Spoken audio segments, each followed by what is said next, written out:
The alarms went off at 3 in the morning, rolled out of bed and grabbed his phone. The message on the screen made his blood run cold.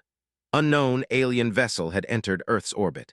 They were broadcasting a message on all frequencies. Dressed quickly and called his driver. Within 20 minutes, he was speeding toward the United Nations building in New York. Other cars filled the streets. Every diplomat, military officer, and government official had received the same urgent call. The UN Assembly Hall buzzed with nervous energy. People spoke in hushed voices, their faces tight with worry, took his seat at the front table and waited. President Sanders would arrive soon to lead the emergency session. The main screen flickered to life. An alien face appeared. The creature had gray skin stretched tight over a skull with too many angles. Its eyes were deep black pools without any white. When it spoke, the translator gave it a cold, mechanical voice. I am High Diplomat and of the Confederation. Your species has violated galactic law. You have expanded beyond your assigned territory. You have established colonies in systems that do not belong to you. Leaned forward, Earth had only 12 colonies outside the Sol system. All of them were in unclaimed space. The galactic maps showed no ownership markers in those regions. And continued, the Confederation has monitored your expansion for 5 of your years. We have decided you pose a potential threat to galactic order. You will cease all colonial activities immediately. You will withdraw all populations to your home system. You have 48 hours to comply. The room erupted in angry shouts. President Sanders raised her hand for silence. She stood and faced the screen.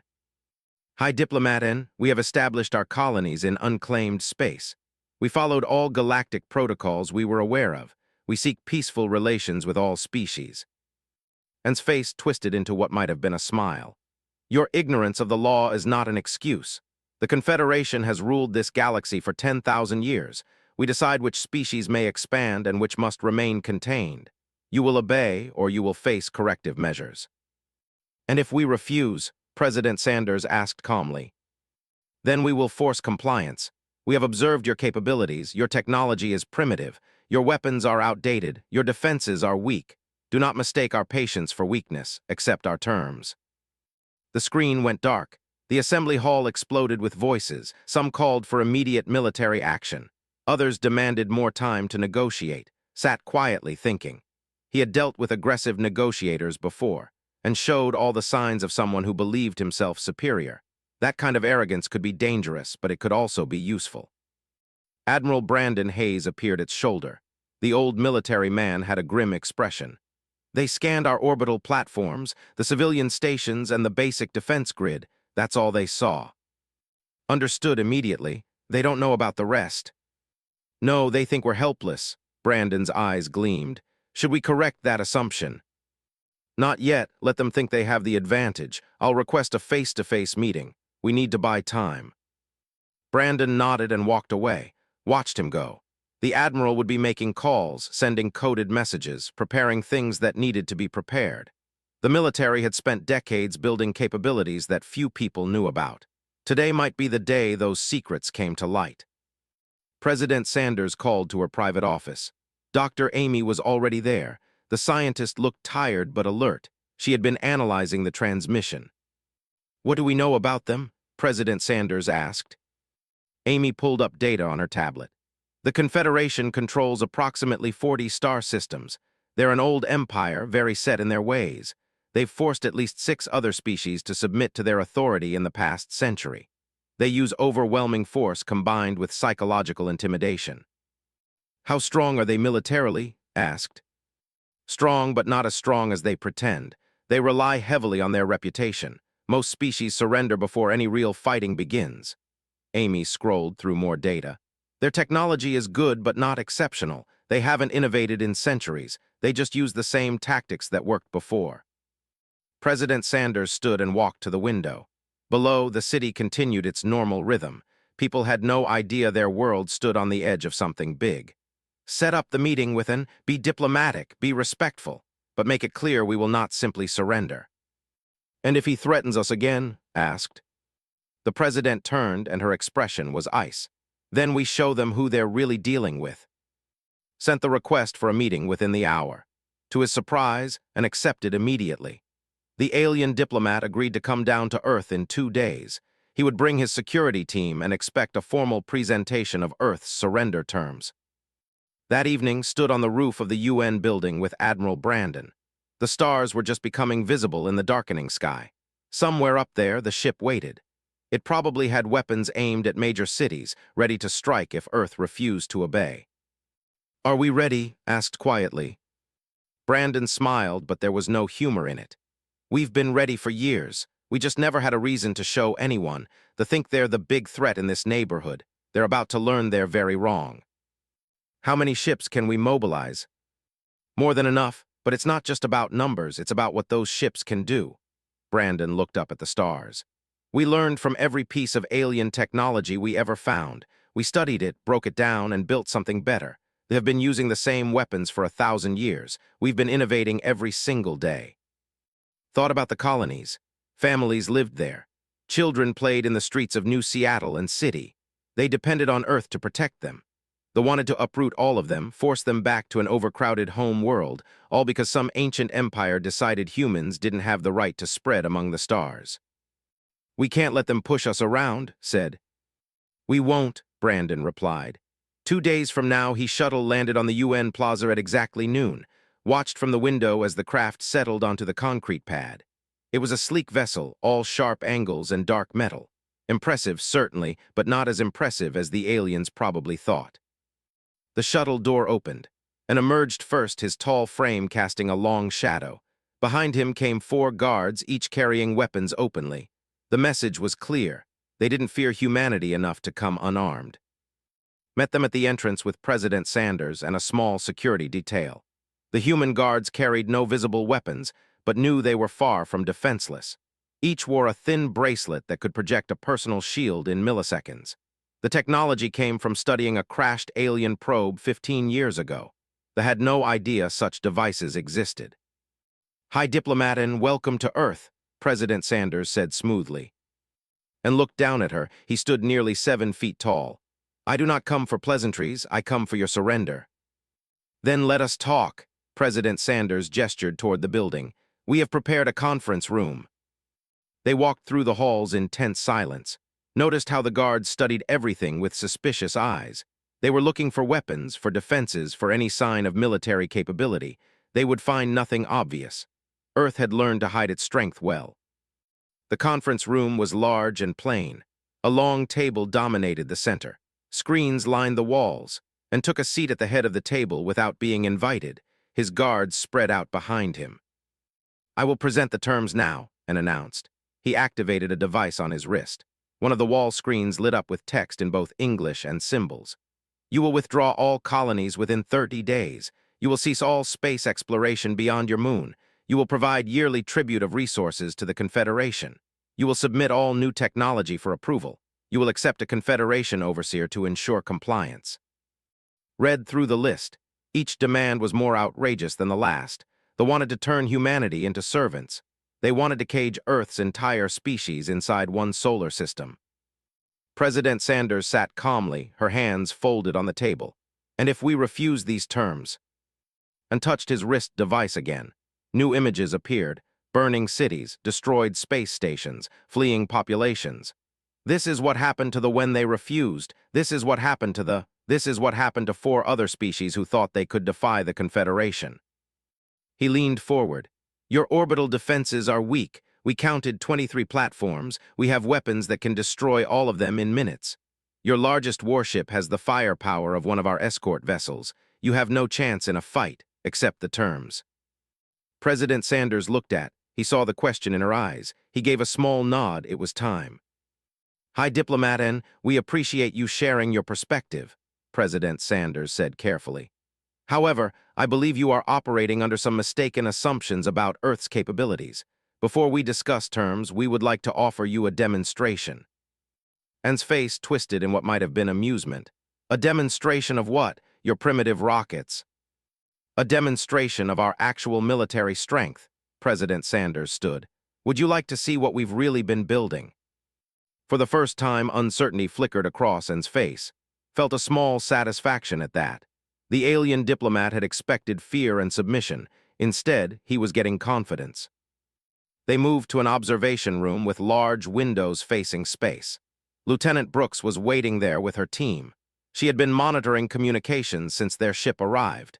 Every encrypted message had been decrypted. Every private conversation had been recorded. Admiral Hayes is ready to begin the demonstration, reported quietly to. President Sanders gestured to the windows. Watch carefully. At first, nothing seemed to happen. The view showed Earth's curve and the darkness of space beyond. Then the command ship came into view, hanging in orbit like a dark knife against the stars. And stepped closer to the window. What is this supposed to show me? Patience, President Sanders said. Space began to shimmer. The effect started small, like heat waves on a summer road. Then it spread. Sections of empty space twisted and bent. The light itself seemed to ripple. Suddenly they appeared, massive ships, dozens of them materializing out of nothing. Each one was larger than the vessel. They had been there all along, hidden by advanced stealth fields. Now they revealed themselves like predators dropping their camouflage. En's eyes went wide.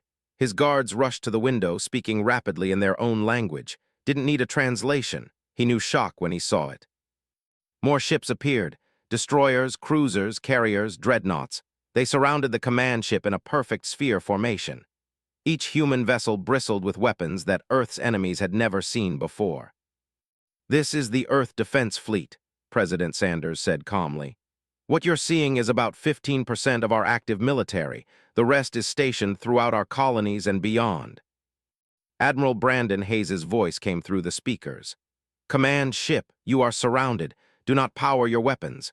This is a demonstration only, but we are fully prepared to defend ourselves if necessary. On the screen, fighters launched from the human carriers. Hundreds of them, moving in formations that normal physics. They danced around the ship, executing turns and maneuvers that should have been impossible. Watched En's reflection in the glass. The alien's confident expression had crumbled. Now he just looked frightened. How, En whispered, our scans showed only basic defenses. Dr. Amy stepped forward. She had been waiting quietly in the corner. Your scans showed exactly what we wanted you to see. We've had stealth technology for 20 years. Every alien probe that entered our system was detected, tracked, and studied. We learned what you looked for and how you looked for it. Then we made sure you found only what we wanted you to find.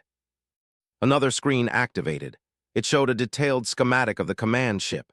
Every system, every weak point, every defensive capability was mapped out in perfect detail. We've had people inside your ship since the day you arrived, Amy continued. Not physically, of course, but our electronic warfare systems are quite advanced. We know everything about your vessel. We know it has 3 quantum torpedo tubes, 2 ion cannons, and shields that can withstand approximately 12 terawatts of focused energy. She smiled coldly. Any one of our dreadnoughts can output 40 terawatts, and you're currently surrounded by 27 of them. And turned away from the window. He looked at President Sanders with something like desperation. This cannot be. You are a young species. You should not have such technology. We're young, but we're fast learners, said. Every time an alien ship crashed on Earth, we salvaged the technology. Every time we found abandoned equipment on Mars or Europa, we studied it. We took your science and made it better. Then we kept improving. That's what humans do. We adapt. Outside, the human fleet performed more demonstrations. A dreadnought fired at a distant asteroid. The rock simply ceased to exist, converted to atoms by weapons that couldn't even identify. Fighters moved in patterns that violated every rule of space combat the Confederation knew. The silence in the conference room felt heavy, and stared at the screens showing Earth's fleet with an expression had never seen on the alien's face before. Fear mixed with disbelief and something that might have been respect.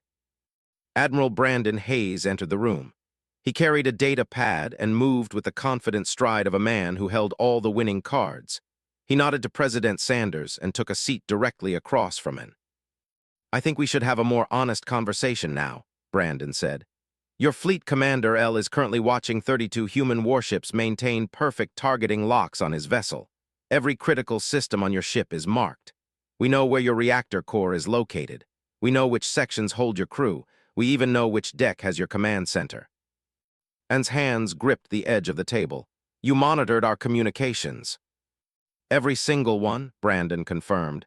Your encryption was good. It would have taken most species decades to break. We did it in 6 hours. Lieutenant Brooks stepped forward and placed her own tablet on the table. Would you like to see the transcripts? We have your conversations with your council. We have your tactical assessments of Earth. We have your personal logs, all of it. She slid the tablet toward En. He picked it up with shaking hands and scrolled through the text.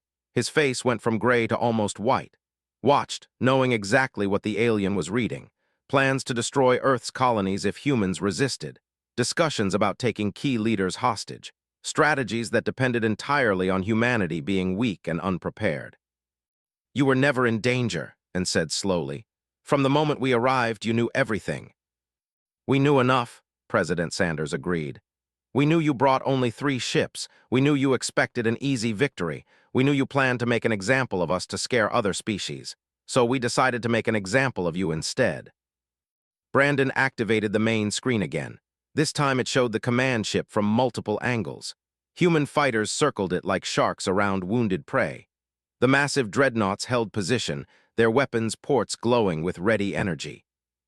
Let me explain what would happen in a real fight, Brandon said calmly. In the first 30 seconds, our electronic warfare systems would blind your sensors and lock down your targeting computers. In the next 30 seconds, our fighters would disable your shield generators with precision strikes. At the 1-minute mark, our ships would begin targeting your weapons systems. By 2 minutes, you would be floating dead in space, unable to fight, unable to flee, and completely at our mercy. He zoomed in on specific sections of the ship. We wouldn't destroy you. We don't want to kill anyone if we can avoid it. But we would make it very clear that continuing the fight would be suicide. And set down the tablet. I have underestimated your species severely. Yes, you have, said. He opened his own briefcase and pulled out a thick folder. Let me tell you about humans, High Diplomat. Let me explain what you're really dealing with. He spread papers across the table. Old photographs showed ancient human armies, medieval knights in armor, soldiers in trenches, fighter planes streaking across skis, missiles launching towards space. Humans have been fighting for our entire history, continued. We've had thousands of wars. We've developed weapons constantly.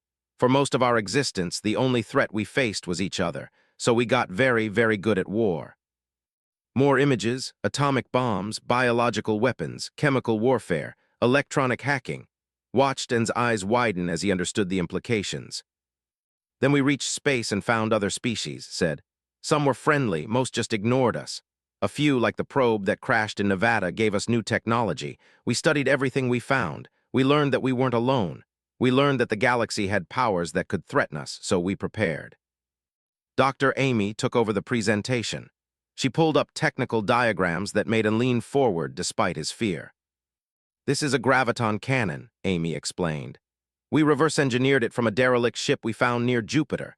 The original design could punch through standard shields. Our version is 4 times more powerful. This is a quantum torpedo. We based it on Confederation technology but added our own improvements. It can phase through shields and detonate inside a ship's hull. She continued through weapon after weapon. Each one was a human innovation built on alien foundations. Each one was more dangerous than what the had. Your empire is old, Amy said. You've used the same technology for centuries. You stopped innovating because you didn't need to. No one challenged you. But humans are young. We're still hungry. We still have that drive to improve, to build, to create new things. That's our real advantage. Brandon called up another screen. This one showed a star map with hundreds of markers.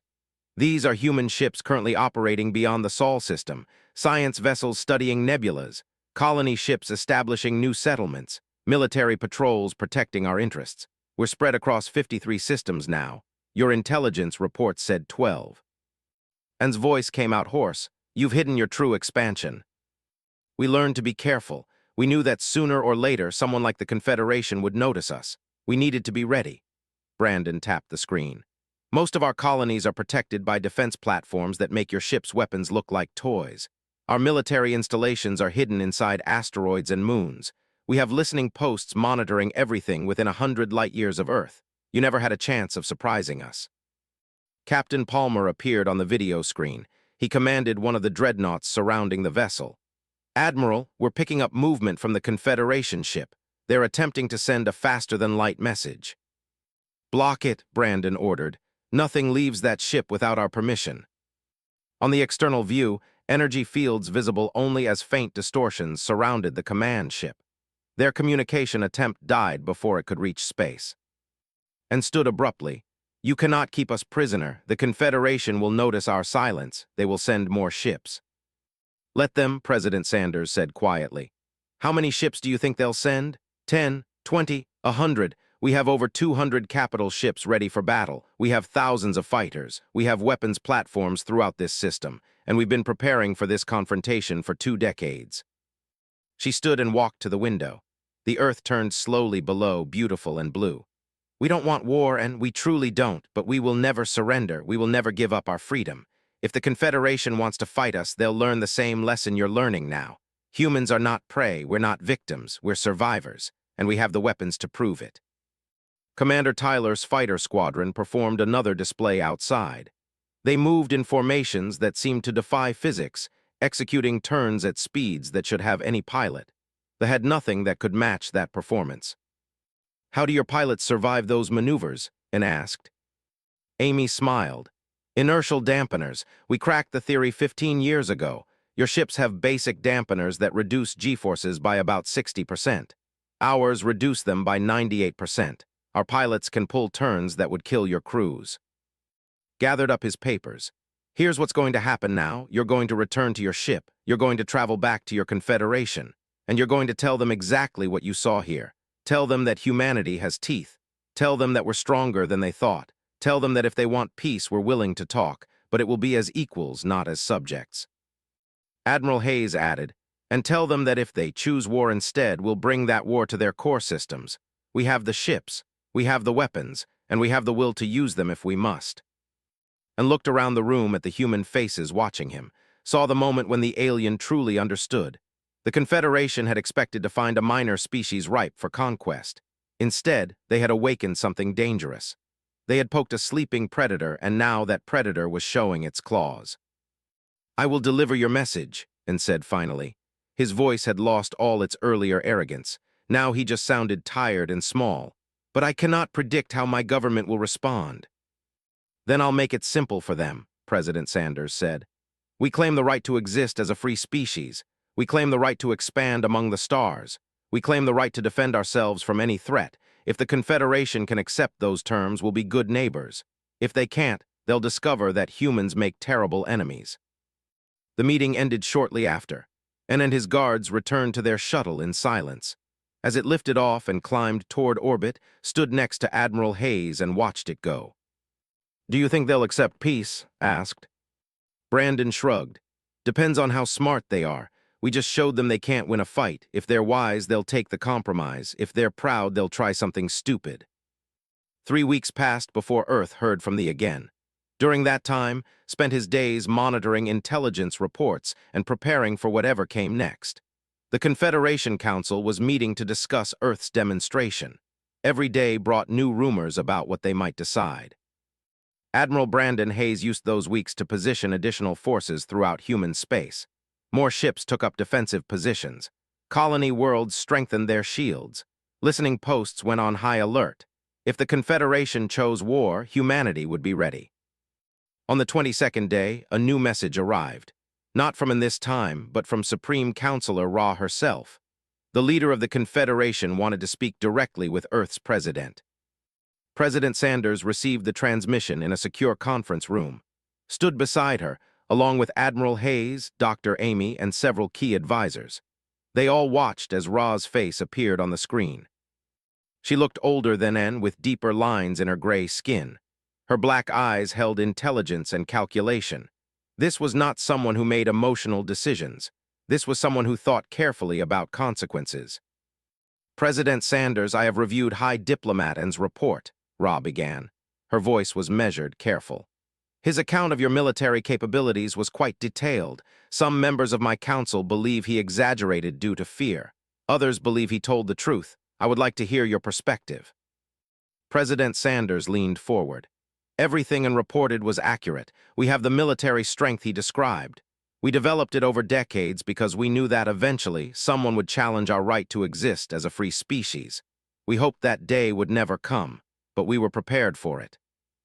Ra's expression didn't change. The Confederation has maintained order in this region of space for 10,000 years. We have rules about expansion to prevent conflict between species. Your colonies violated those rules. With respect, Supreme Counselor, we were never informed of those rules, interjected. Earth received no communication from the Confederation until it arrived with demands and threats. We established our colonies in unclaimed space using the best information we had. If we violated laws we didn't know existed, that's a failure of communication, not deliberate defiance. Ra's eyes narrowed slightly. You claim ignorance.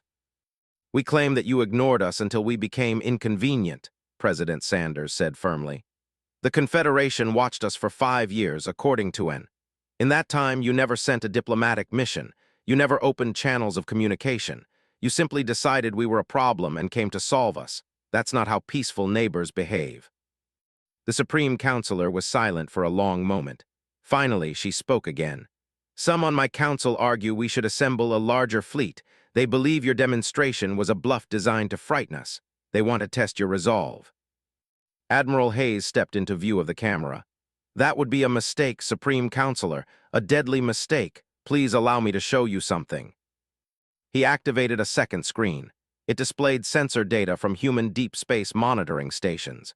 The data showed Confederation ship movements over the past 3 weeks, military vessels gathering at staging points, supply convoys moving toward the frontier, fleet commanders holding emergency meetings. We've been watching your preparations, Brandon said calmly. We know you've assembled 43 warships at your forward base in the sector. We know you've mobilized reserves from 3 other systems. We know your fleet is preparing for a possible assault on Earth. He pulled up more data, detailed schematics of Confederation ships, analysis of their weapons, shields, and tactical capabilities, identified weak points in their formations. We've studied your military for years. We know how you fight. We know your standard tactics. We know your ships inside and out. If you send that fleet against us, we will destroy it. Not because we want to, but because we can and we must defend ourselves. Dr. Amy added her own information to the display.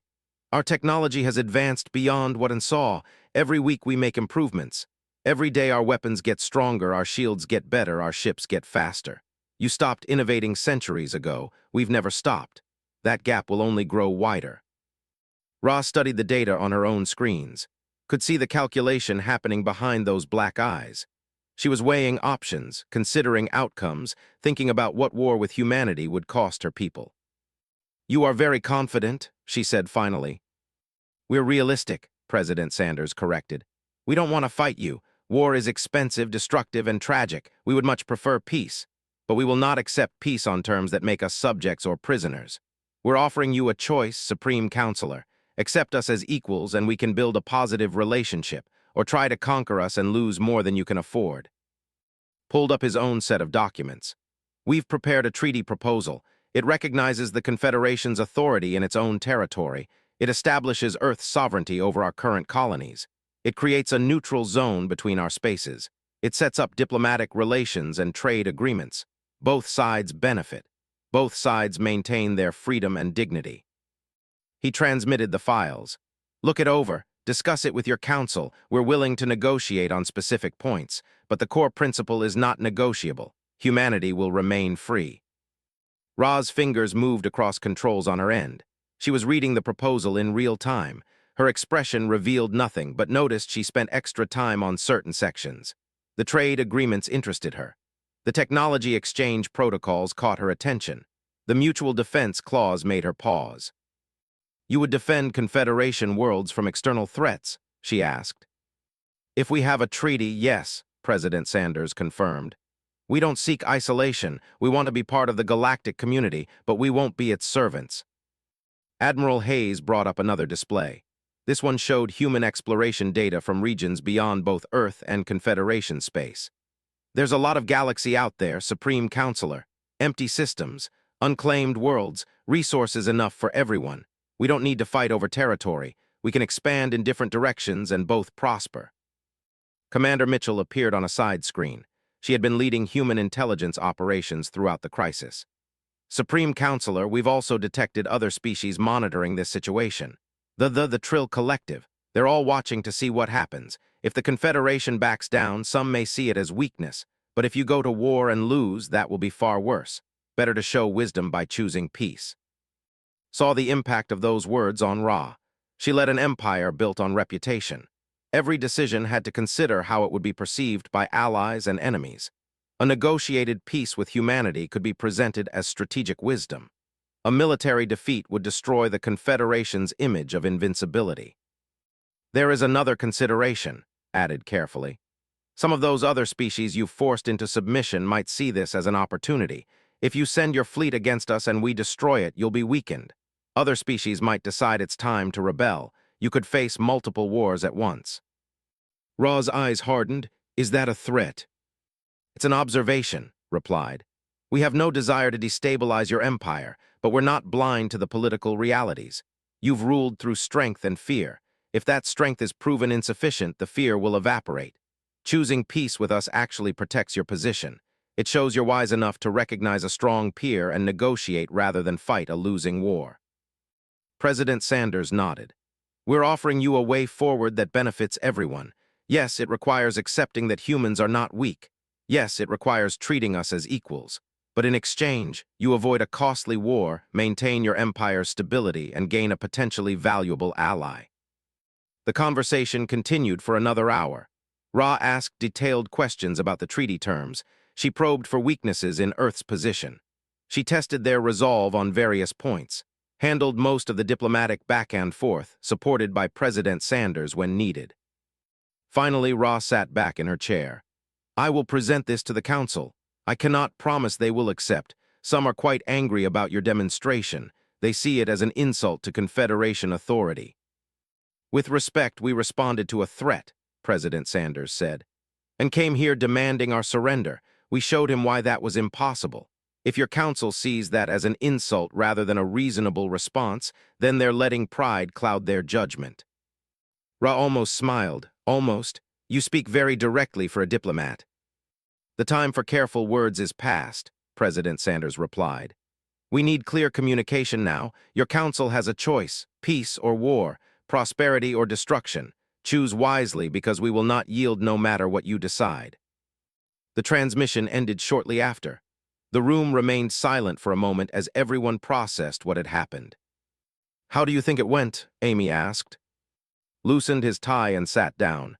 She's smart. She understands the strategic situation, but she has to convince her council, and councils can be unpredictable. Brandon checked his tactical displays. We'll know soon enough. If they reject the treaty, they'll start moving their fleet within days. We'll see the buildup. President Sanders stood and walked to the window. I meant what I said. We won't back down. If they force this into war, we'll fight and we'll win. But God, I hope they choose peace. The wait was the hardest part. 2 weeks passed after the conversation with Supreme Counselor Ra. Every day checked the intelligence reports. Every day Admiral Brandon Hayes watched the tactical displays. Every day humanity held its breath.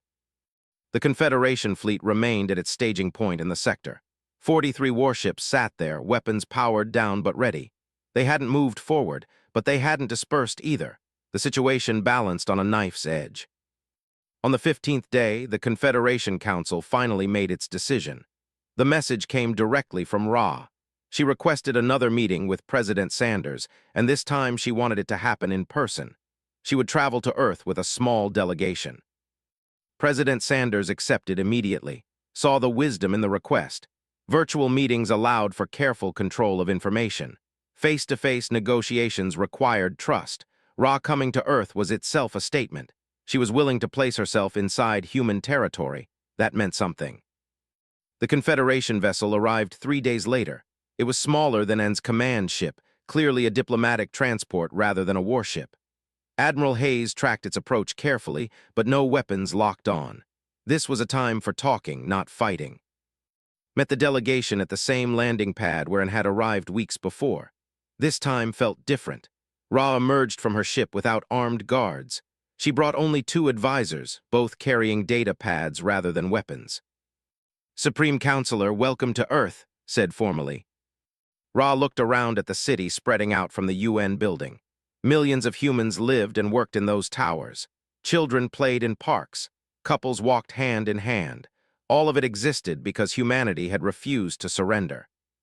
"Your world is more beautiful than I expected," Ra said quietly. President Sanders joined them. She extended her hand in the human gesture of greeting. Ra studied the hand for a moment, then reached out and clasped it.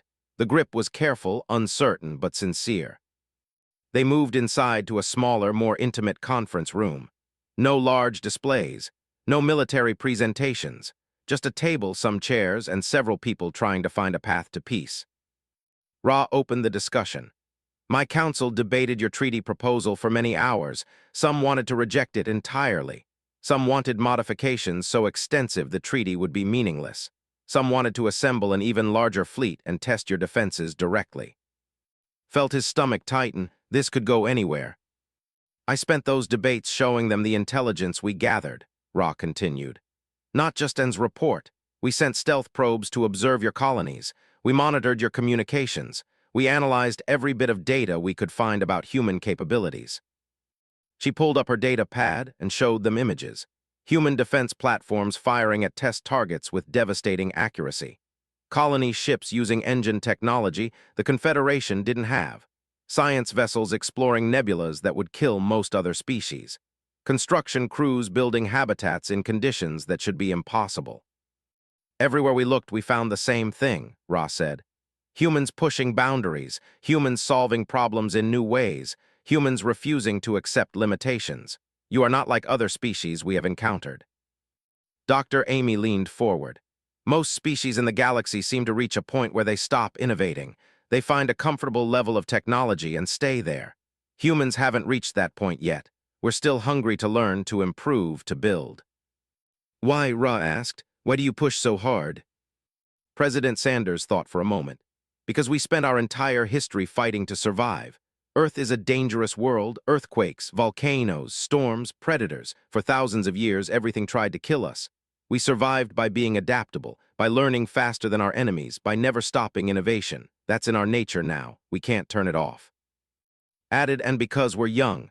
The Confederation has ruled for 10,000 years. You've seen everything, done everything. We've barely started exploring. Everything is new to us. Every star system is a mystery. Every problem is a challenge. We're still excited about what's possible." One of Ra's advisors spoke up. His name was El, the fleet commander from his original mission. "Our military analysts concluded that war with humanity would be extremely costly. Even if we won, which is not certain, we would lose at least 30% of our fleet, perhaps more. And you would make us pay for every system, every colony, every ship." "We would fight to the last soldier," Admiral Hayes confirmed. "Not because we want to die, but because we would have no choice. If you came to conquer us, we would defend ourselves with everything we had. We would take the war to your core systems if necessary. We would make victory so expensive that it would destroy you almost as much as defeat." Ra nodded slowly. "That is what I told my council. I showed them projections of a war with humanity. Even in our most optimistic scenarios, the Confederation would be crippled. Other species would see our weakness. Rebellions would start. Our empire would fracture. We would lose far more than we could ever gain from conquering Earth." She looked directly at President Sanders. "So I told them we had only one logical choice. Accept your treaty. Recognize your sovereignty. Build a relationship based on mutual respect rather than domination." Felt hope surge in his chest. The council agreed. "Not all of them, but enough." Ra pulled out a data chip and placed it on the table. "This contains the Confederation's formal acceptance of your treaty proposal. We made some minor modifications to specific clauses, but the core principles remain unchanged. Humanity will be recognized as a sovereign species with full rights to its territory and colonies." President Sanders picked up the chip carefully, as if it might break. "This is more than we dared hope for." "It is what wisdom requires," Ra said. "The Confederation has survived for 10,000 years by knowing when to fight and when to negotiate. Fighting you would be foolish. Negotiating with you, however, opens possibilities." Dr. Amy understood first. "You want access to our technology." Ra smiled, a strange expression on her alien face. "Your innovations interest us. The inertial dampeners alone would revolutionize our ships.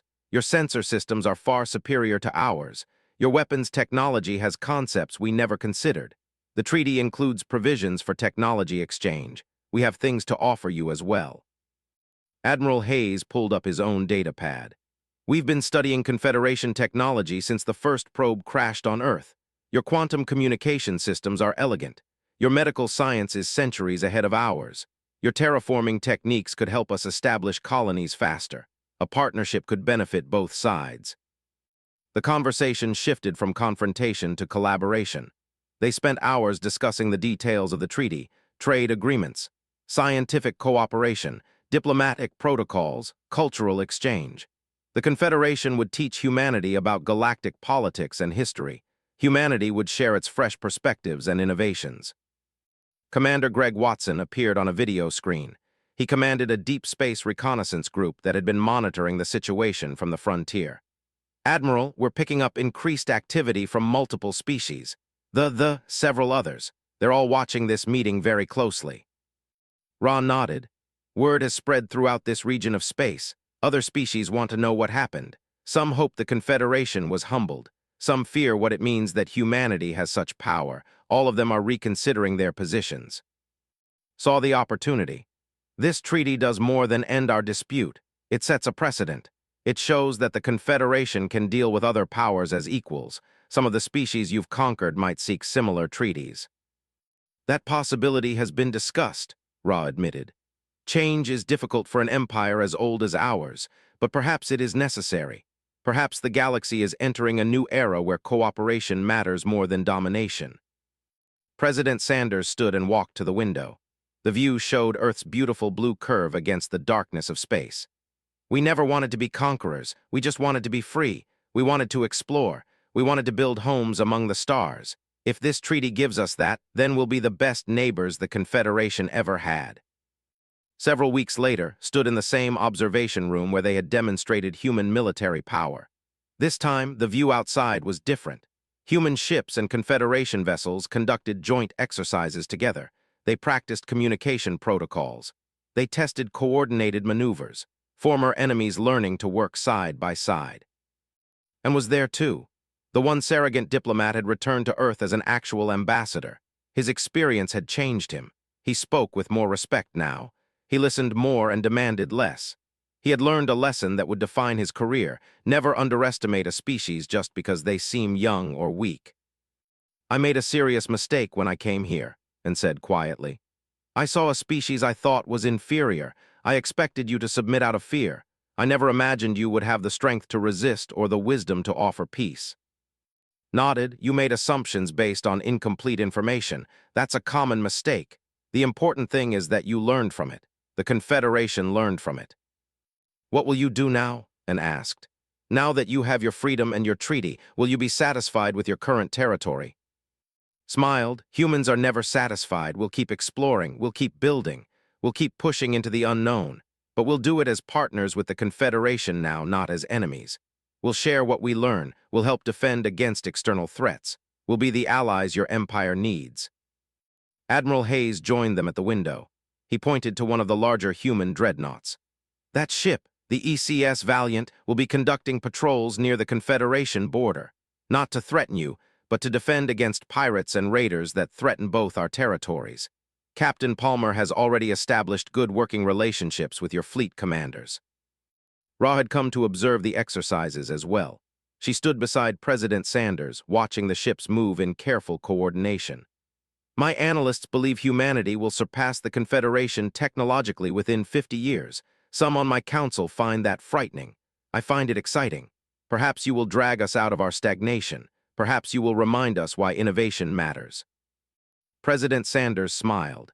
We're happy to share what we learn, but don't sell yourselves short. The Confederation has thousands of years of experience.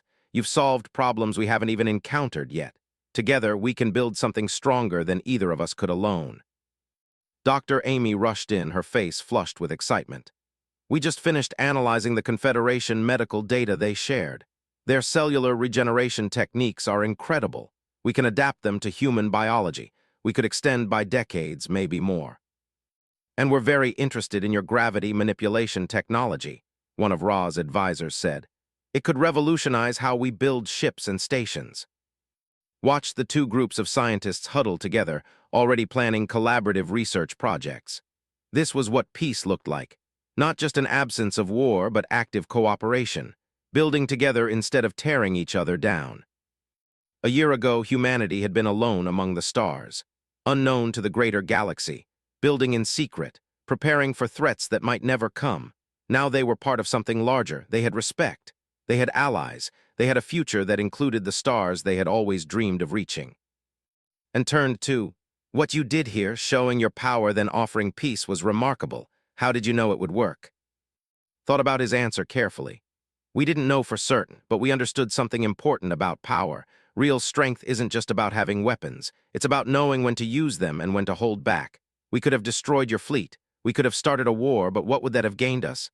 Dead enemies and a galaxy that feared us. We wanted something better. You wanted respect, and said. We wanted to be treated as equals, corrected. Respect, friendship, cooperation. Those things only come when both sides have the power to hurt each other but choose not to. That's what we offered the Confederation, a choice between destruction and partnership. I'm glad your leaders were wise enough to choose partnership. Outside, a human fighter and a Confederation escort craft flew in perfect formation. 6 months ago, those two ships would have been trying to kill each other. Now they were practicing rescue operations together, learning each other's systems, building trust one training exercise at a time. President Sanders raised a glass. To new beginnings, to humanity's place among the stars, to the Confederation's wisdom in accepting us as we are, and to a future where we all thrive together. Everyone in the room raised their own glasses. Human and alien alike, former enemies now friends. It wasn't perfect.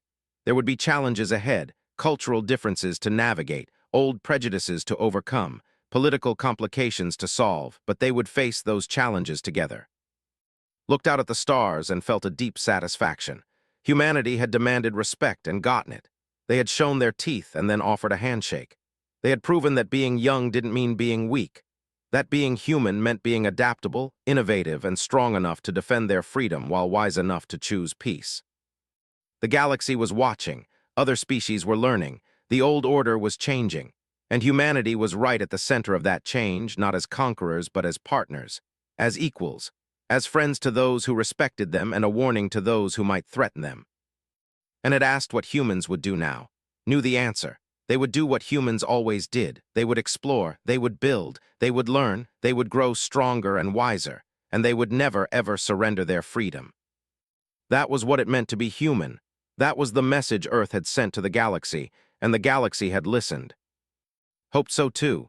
He had seen the schematics of what human weapons could do. He had read the casualty projections for a full-scale war. Thousands would die, maybe more. Ships would burn. Colonies might be destroyed. All because one old empire couldn't accept that humanity had grown strong. But if war came, humanity would not hesitate. Earth had shown its teeth. Now the Confederation had to decide whether to respect those teeth or feel them. And if they try something stupid. Brandon's smile was cold. Then we'll teach the entire galaxy what happens when you threaten humanity. Admiral Hayes spoke again.